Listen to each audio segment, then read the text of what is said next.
Jean-Yves Le Déaut, tu es député de Meurthe-et-Moselle, tu es surtout président de l'Office parlementaire d'évaluation des choix scientifiques et technologiques. Et qui dit technologie dit ingénieur, la technologie étant la cour d'action des ingénieurs. Et donc il me paraît très intéressant d'avoir ton témoignage sur la formation des ingénieurs. Moi, je crois que c'est une bonne question. D'ailleurs, l'Office parlementaire est chargé par la loi de juillet 2013 d'évaluer la stratégie nationale de recherche.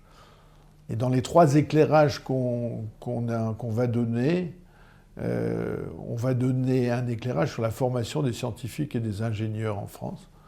Et on a fait une audition le 6 octobre, une audition publique sur ce thème, parce qu'on pense effectivement que c'est un des grands défis de demain, former des ingénieurs. L'OCDE dit qu'avec la révolution de la numérisation, on va avoir une baisse des emplois industriels non qualifiés, une augmentation des emplois industriels qualifiés. Et l'Europe dit, les instances européennes disent qu'en 2020, il faudra 900 000 ingénieurs nouveaux dans le domaine du numérique. La France ne donne pas de chiffres, mais néanmoins ce défi, aussi bien de l'OCDE, plus d'emplois qualifiés et beaucoup d'ingénieurs dans le domaine du numérique en 2020, c'est-à-dire très, très vite, font qu'on va peut-être être confronté à un défi qualitatif du nombre d'ingénieurs, et même si ça a augmenté en France, et INCREA en est l'illustration, parce que vous êtes une association, même si elle a des bases anciennes qui se développent actuellement, même si on a eu une augmentation, avec une augmentation sur 25 ans de 57 000 ingénieurs à 134 000 ingénieurs, on voit qu'aujourd'hui, on ne le compte n'y est sûrement pas, et surtout dans certaines spécialisations. Donc c'est un grand sujet de stratégie politique, et un sujet sur lequel on doit à la fois former en termes quantitatifs et on doit former en termes qualitatifs, c'est-à-dire, je pense qu'on va aborder la question sur la qualité qu'on requiert des ingénieurs de demain.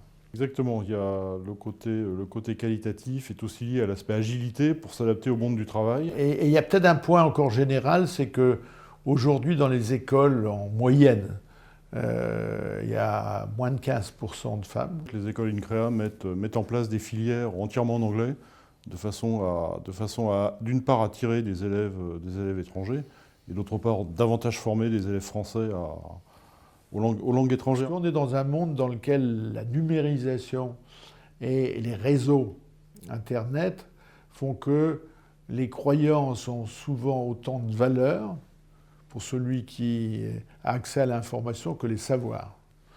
Donc cette hiérarchisation entre croyances et le savoir est une question majeure.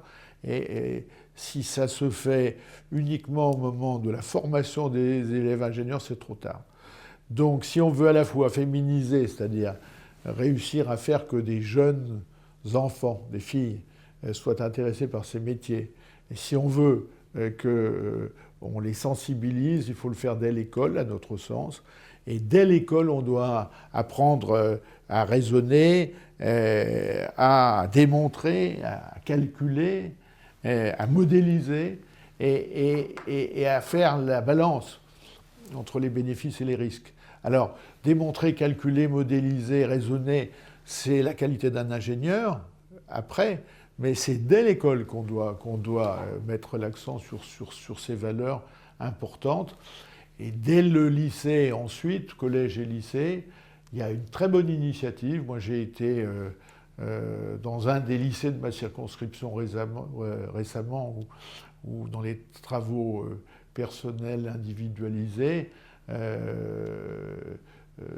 avec des équipes qui travaillent sur des sujets très divers, on voit qu'ils sont capables de modéliser un certain nombre de sujets, par exemple comment une voiture devient aérodynamique et quels sont les moyens d'y parvenir, donc en travaillant sur énormément de points de physique, ou un autre groupe travaillait sur le hasard. Qu'est-ce que c'est que le hasard dans les sciences, dans la biologie? Et je trouve que ces sujets sont excellents parce qu'ils apprennent un autre groupe de ce que les Anglais appellent les soft skills, un autre corpus de qualités qu'il faut avoir, c'est-à-dire c'est l'écoute, la conduite de projets, le leadership, le management, le travail en équipe. Et tous ces sujets sont aussi des sujets qui doivent venir compléter la formation de l'ingénieur. Et dès le lycée, à mon avis, ces formations un tout petit peu de